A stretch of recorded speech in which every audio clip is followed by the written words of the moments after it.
رمضان يا رمضان يا رمضان شهر الكتاب تلاوة وقيام رمضان يا رمضان يا رمضان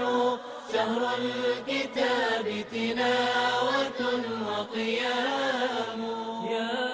رمضان يا رمضان يا رمضان شهر الكتاب تلاوة وقيام بسم الله الرحمن الرحيم الحمد لله رب العالمين وصلى الله وسلم وبارك على نبينا محمد بن عبد الله وعلى آله وصحبه أجمعين أما بعد waxaan ku dhex jirnay walaalayaal barnaamijkeenii qisooyinkii ambiyada ama wararka dhamaalsidayaasha qisadii cajiibkahayd baan ku dhex jirnay qisatu nabiyullaahi yuusuf calayhi asalaatu wassalaam runtii walaalayaal nabiyullaahi yuusuf qisadiisu waa min acjab alqasas fi lqur'aan waxaanu soo tilmaanay 6 faa'iido oo hore oo waxwey lagala baxayo faa'iidada toddobaad aynu ka faa'iidaysano qisada nabiyullaahi yuusuf calayhi salaatu wassalaam waxay tahay nimcooyinka ilaahay subxaanahu watacaala uu doonayo qofka inuu siiyo haddii nimco culus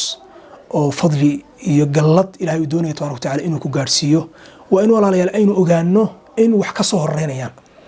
oo hadda nabiyullaahi yuusuf calayhi salaatu wassalaam ilaahay wuxuu doonayay darajo iyo fadli iyo manzilo inuu gaarsiiyo manzilada ilaahay wuxuu kari karaayay subxaanahu watacaala maadaama yahay calaa kulli shayin qadiir inuu gaarsiiyo darajadaas iyo isagoo bilaa ibtila ah isagoo aan la ikhtibaarin la ibtileen jeel la gelin la dhibaateen addoon noqon ceel aan lagu ridin kullu haadaa waxa in qofku waxa weeye u ogaadaa fadliga ilaahay tabaaraka watacaala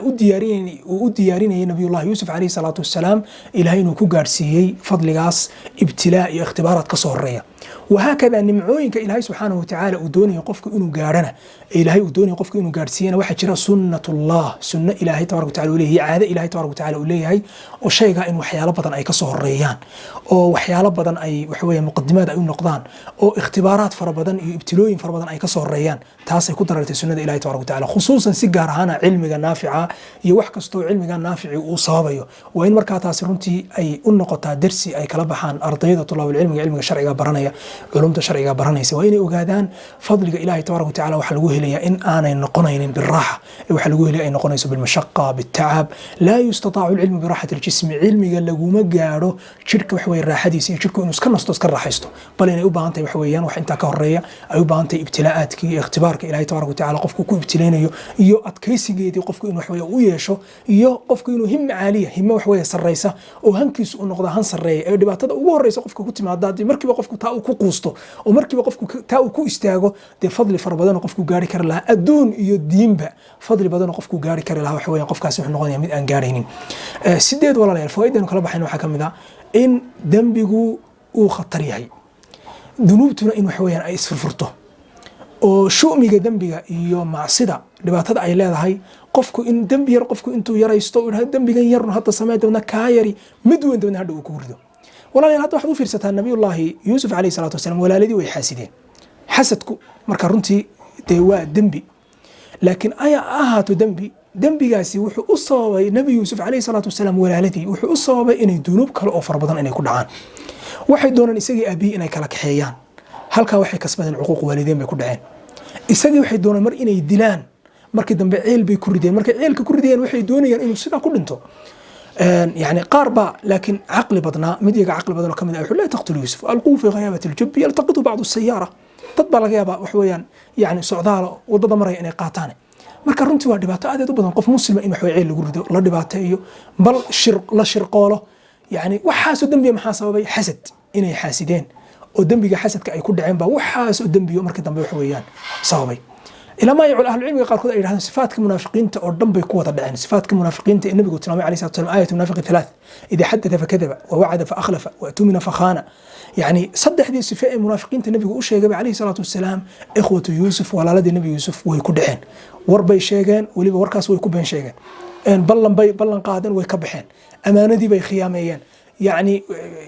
دقر بيلاي معدين يعني مع هذا طبعا وين وقالنا مركز دم يدين توبت كينين إلهي تبارك وتعالى تبدد وكأقبل علماء قاركود إنه قام مركز دم إلهي إنه كرجع أنبيو لكن حالة إنه كرم إنه محي وحالة ده يقاب كيكسوناين رمتي تها مركز إنه كقد من ولا ليال فائدة السجالات إنه كلب حين وحيت هاي قفكو ولا ليال العبرة بكمال النهاية لا بنقص البداية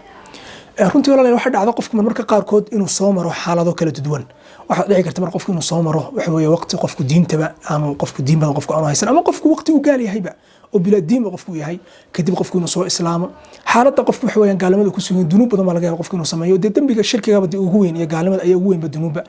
waxa dhici karta qofku inuu muslim ahaa laakiin faasiq uu ahaa macaasi iyo dunuub far badan qofku uu sameyn jiray laakiin waxa ahlu cilmiga ay yiraahdaan al-ibra bi kamal an-nihaya la bi naqs al-bidaya shayga tixgelinta leh wuxuu noqonayaa xaaladda qofku uu ku dambeeyay qofka in la eego in la yiraahdo qofkaasi bari buu khamri cabi jiray allah kiimiyaan ahayn bariga khamriga cabi jiray oo wax way kaayeen waxba ka dhageysan kaayeen waxba laga maqlin kaasiyaan wax kaasi khayr ma laha runtii walaalayaal taas diinteedu way ka soo horjeedaa ikhwatu yusuf nabi yusuf alayhi salatu wasalam walaaladii waxa dambi ay ku dhaceen waniga hada sheegin xuquuq waalidiin bay ku dhaceen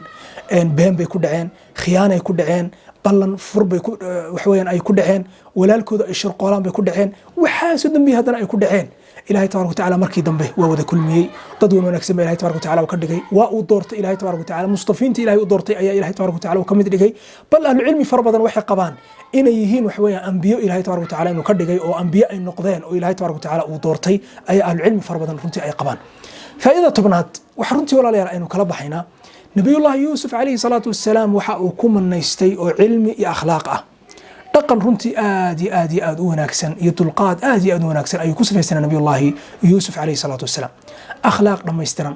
wuxuu ku sifaysanaa cafin sifat alcafu walaaladii inuu cafiyey markii waxa weeyaan kadib yani uu ogaaday yani waxa yani in walaaladii ay ku gafeen oo walaaladii waxaas waxa weeyaan yani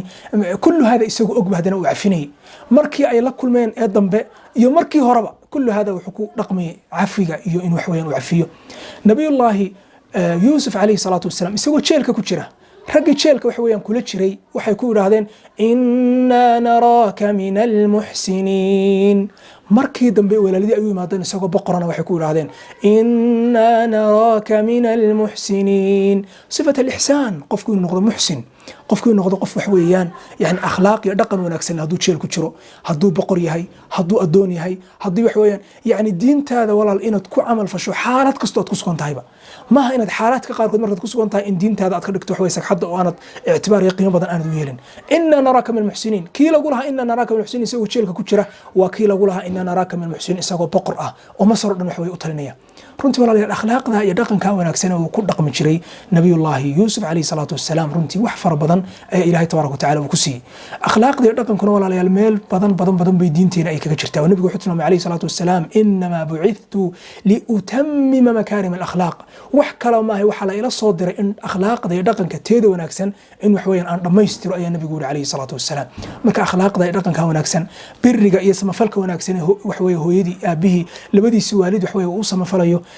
biriga iyo samafalka wanaagsan walaaladii wax weeyaan uu samafalayo walaaladii uu kula dhaqmayo cafinta wanaagsan ee uu cafinayo wax weeye cafiska uu kula dhaqmayo markay u yimaadeen ay ku raahdeen wax weeyaan waanu kugu khaldan waanu kugu gafna muxuu ku yiri la tathriba alaykum al-yawm yaghfiru Allahu lakum wa huwa arhamur rahimin runtii walaalayaal waa dhaqan aad u wanaagsan oo cajiib ah oo ku dhaqmay nabiyullaahi yuusuf calayhi salaatu wassalaam faa'iidada tobnaad baynu ku joojinayna xalqada soo socotana halkaa kasii qaadi doonaa insha allah tabaaraka watacaala dhamaystirka qisada nabiyullaahi yuusuf calayhi salaatu wassalaam iyo faa'iidooyinka lagala baxayaba wallahu aclam wasala allahu calaa nabiyina muxamedin waaalihi wasaxbihi wasalam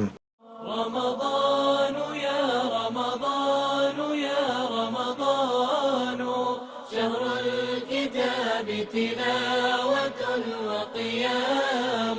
رمضان يا رمضان يا رمضان شهر الكتاب تلاوة وقيام يا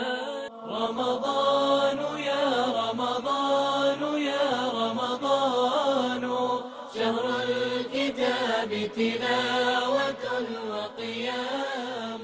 رمضان